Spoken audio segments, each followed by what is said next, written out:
Body can't go.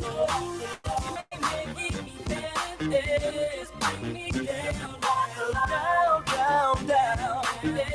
Oh, oh, ain't making me bad. Bring me down. While you're hanging on to every word people be saying, what your name is, you know who you are. WECU 1570 AM and W298BX 107.5 FM, Winterville, North Carolina.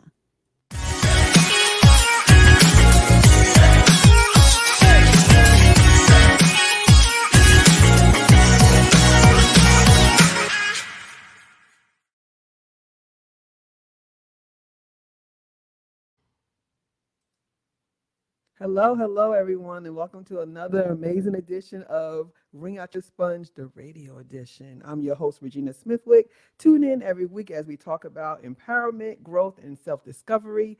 Let's uplift, motivate, empower each other. Look, you ready? You ready for this one? All right, let's dig it in. Let's dig in like we always do. So, the topic for today is you have 86,400 seconds in a day. What are you doing with yours? Let me say it one more time. You have 86,400 seconds a day. What are you doing with yours? That's a lot of seconds in a day, right? So we need to be productive. We're going to talk about some things about that. So, for example, imagine that every day you woke up with $86,400 in your deposit in your account every day. How would you spend it, right?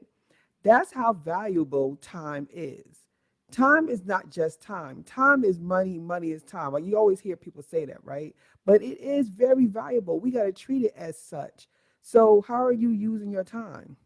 It's important being productive versus just being busy. Now, this is a lesson that I had to learn because when you think you're just busy, it doesn't mean you're doing anything. You know, being busy, you could be on a hamster wheel and be busy. You know what I'm saying? You going around in circles, you out of breath, but you ain't getting nowhere. So that's important to remember. Just because you're busy doesn't mean you're productive, right? So I'm gonna give you a quote. Don't confuse activity with productivity. Many people are simply busy being busy. That's from Robin Samar, right? So I'm gonna give you some examples of being productive. Achieving meaningful goals, self-improvement, and creating value, right? So I'll give you an example of that. Completing projects, learning a new skill, or exercising. Busy, filling time with tasks that do not contribute to growth or goals. That's easy to do. A lot of us do that every day. So some examples, constantly checking emails without taking action or attending meetings with no purpose. Recognize the difference between and focus on what truly matters. And I'm going to tell you that as an entrepreneur, you could get caught up very quickly in meeting and doing all this stuff and running around. And at the end of the day, you go, what did I do today? I did stuff, but I don't see any productivity out of that, right? So you have to really be a steward over your time. Because if you don't, you will have weeks in doing absolutely nothing, but you're doing so much. So we got to learn to work on that. And I know that's one of my faults. I had to learn to work on that. And I'm still learning how to work on that because you want to make sure that your time is valuable. It is, right? So let's evaluate your daily activities. Write down what you do every day. Keep a log for 1 week. Try it for 1 week. Keep a log of everything that you do. Track everything you do for 1 week. And you look back and see what you've really been doing for that week. You'll probably be shocked on the things that you thought that you were doing that was productive that it end up not being. So identify those tasks that are productive and those that are just keeping you busy and learn how to take that and work that out, right? So let's say productivity tasks versus scrolling through social media. Eliminate or reduce time spending on non-productive tasks. Now, we're going to talk about that social media thing. And I know with me, because I'm in business and I have 3 entities, I have 3 businesses. So social media is very important because I got to get stuff out. But you know, it's hard because if you're just scrolling on there for no purpose, I'm up there for business purposes, and yes, I do it for social too. But you got to watch it because you look at your phone and actually go back and say how many hours you spent on that phone on social media, and it breaks it down to you. You'll be amazed that you've been scrolling on TikTok for 3 hours. 3 hours.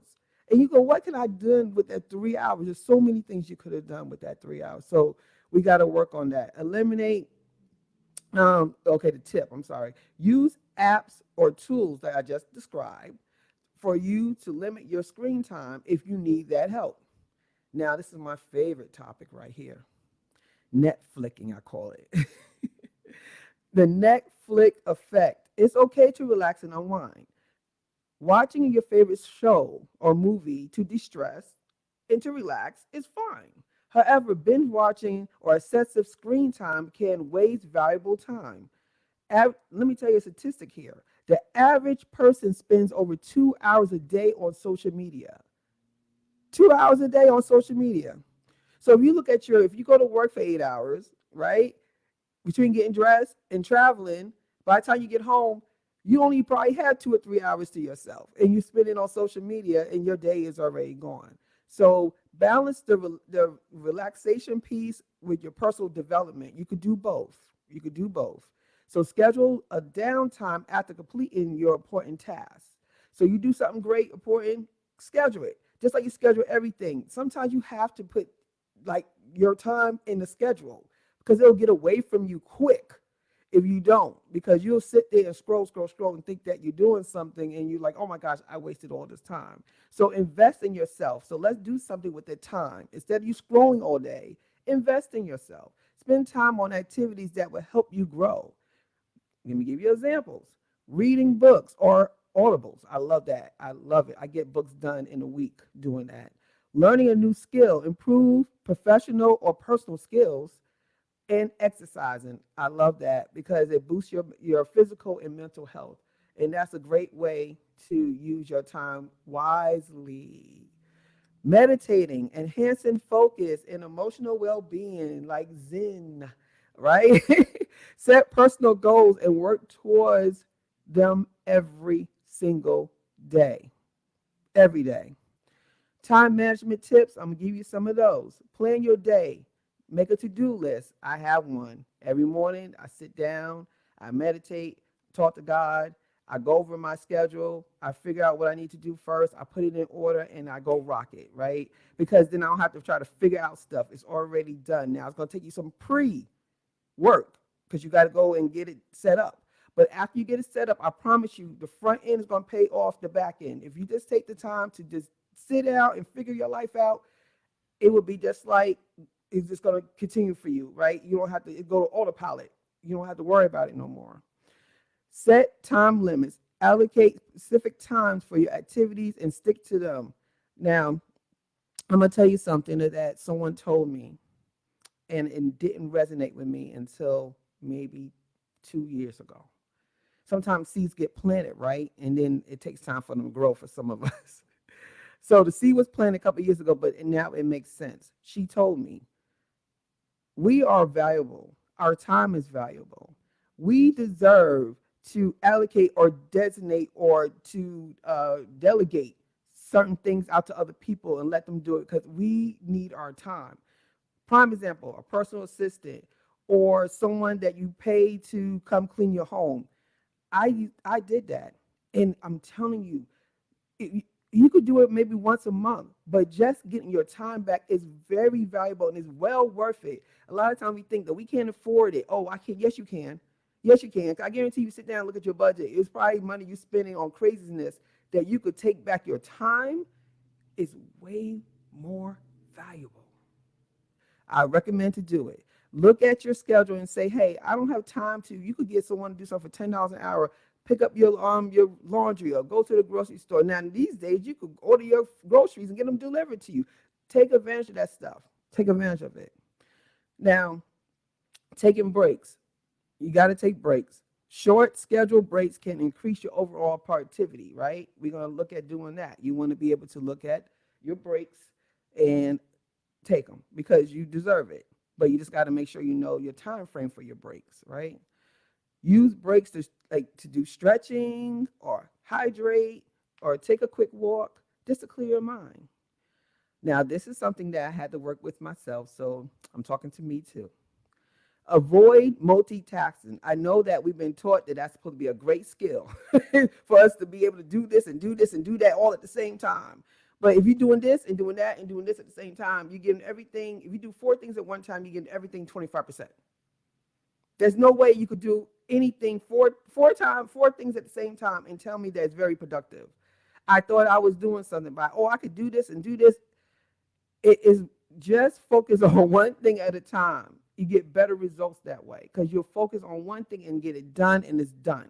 And you don't have to worry about going back and try to figure out, did you do it right? Did you make a mistake because you were doing all this other stuff at the same time?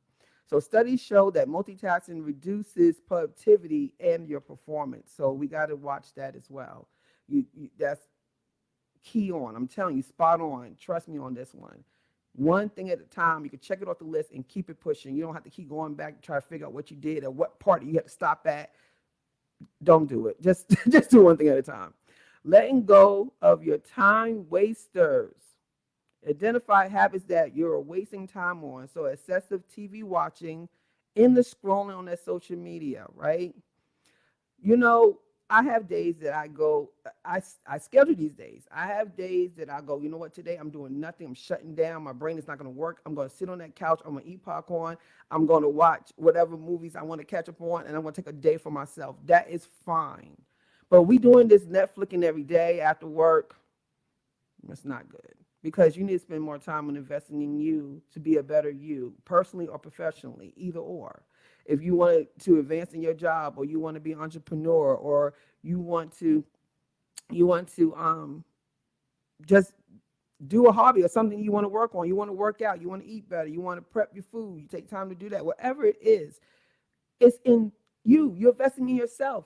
Some people on Netflix got their money. The ones that the actors, actresses, and the directors and the producers, they've been paid, right?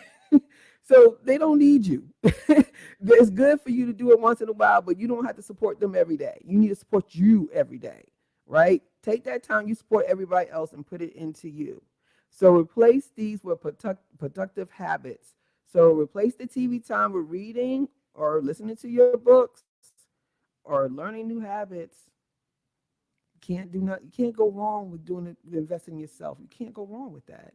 Find a balance. It's important to relax, but not at the expense of your personal growth. I'm going to say that one more time for the people in the back. It's important to relax, but not at the expense of your personal growth. All right, let that sink in. So some tips. Schedule these relaxations and reward yourself for completing important tasks. Now, a lot of times we got this mentality and we got this mindset mentality. We can't afford nothing. As soon as somebody says, we can't afford it. If you sit down long enough to figure it out, I guarantee you can. Take a spa day. Take one. Go to a hotel and do a staycation. If you live here in the area I live in, go to a major city. Just do an overnight stay, just you, and just relax. You deserve it. Don't let no one or anyone tell you you do not. You deserve it. If you work hard, you deserve to treat yourself. Treat yourself to a spa day or even a massage. Do something you have never done before because you're going to value that. And when you do, you're going to say, you know what, I'm going to keep that up. I've flown first class the first time this year. I'm 54. I just did it first time because my life coach told me, fly it. Because when you do it, you're going to find out a way to stay up in there. And she didn't lie. If you do things to get yourself out of your comfort zone and do things that you feel that you don't deserve, but when you do them, you're going to realize you do, you're going to find a way to stay there. You're going to want to keep that massage up every month. And that's going to make you want to work on yourself and invest in yourself because that means you'll get more income and you'll be able to have more resources. It all works. Order, divine order. It all works in, I'm telling you, after I did that first class thing, I was like, I have to stay here. I cannot go back to coach. I can't. So it's a good thing to look into. All right, so let me close it up for you. So in conclusion, you have 86,400 seconds every day. How you use them defines your life. Aim to be more productive, not just busy. Invest in time in yourself to grow, learn, and achieve your goals. Balancing out relaxation with self improvement to make the most of your everyday. And my final thought is your time is your most valuable resource. Use it wisely to create and fulfilling your purpose to your driven life. All right, everyone. I'm going to say my goodbyes now. I love you all. I'm hoping that this stuff is sinking in, wringing out your sponge. Please take what you want and leave the rest, but I'm hoping that you'll go ahead and value yourself. So until next week, same time, same bad channel. This is your host, Regina Smithwick, Ring Out Your Sponge Radio. Awesome.